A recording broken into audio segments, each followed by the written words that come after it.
Hi, confirmation students. Welcome to journaling session 5 for the book of Exodus. Hope you are doing all right. Hope you're well. Let me mention a couple things. Sometimes after week 5, we collect all the workbooks. But because it's a fast turnaround to class next week, we're not going to do that. But let me say this, though. Tonight would be a great opportunity for you to look back through your workbook and make sure that you are fully caught up. We're going to wait until we've had another set of 5 sessions, and then you'll turn it into us. This is my advice. If you wait until week 10 to look back and figure out what you're caught up on and not caught up on, I just don't think that's wise. You might find that things you've let go are starting to snowball into something bigger. And I'd encourage you not to do that. So in addition to watching my video and Pastor Fieberkorn's video and doing your work for today, also take a minute to back up and see anything you've missed. Videos should be up, whether you were in class in person that night or not. Videos are available on YouTube. So go back. If you need help filling in blanks, that would be a great way to do it. And I think you will thank yourself for doing that work now and not letting it pile up. All right. I've got a brief journaling lesson for you tonight.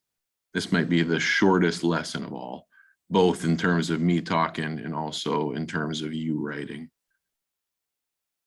We've seen some important stuff in the book of Exodus. We've learned about God, his character, how much he cares about his people.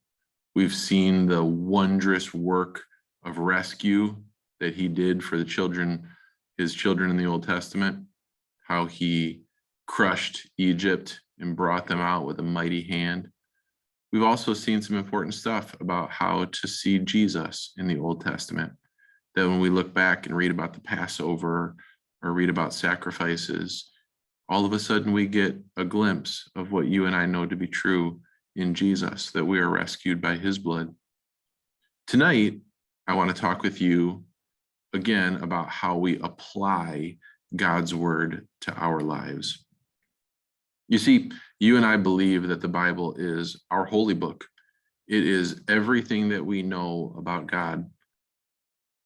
And it isn't just about God, it's also about God in a way that shapes how you and I live and believe. That's called applying. It's application, applying God's word, ancient, to our lives right now. That's not always easy to do, but it's what we do. It's what we do when we're in church. It's what we do when we're reading devotions. We're looking at these ancient words of God, and we believe that they still have an impact on our lives today. Here's what I want you to know. One of the most important things to do before we try to figure out what God's word means is to think about what God's word meant. To try to figure out what God was doing in the lives of those people then, to then figure out what he's doing in the lives of us right now. So I want you to look back at a couple of passages inside the book of Exodus. You'll see God providing for them. It might be spiritual provision, it might be bodily provision, but God's providing for them. Now, you and I believe that God provides for us too. It might be in a different way, but he provides the same things. So I want you to look back. I want you to see what God was up to think for a minute about what it meant for them.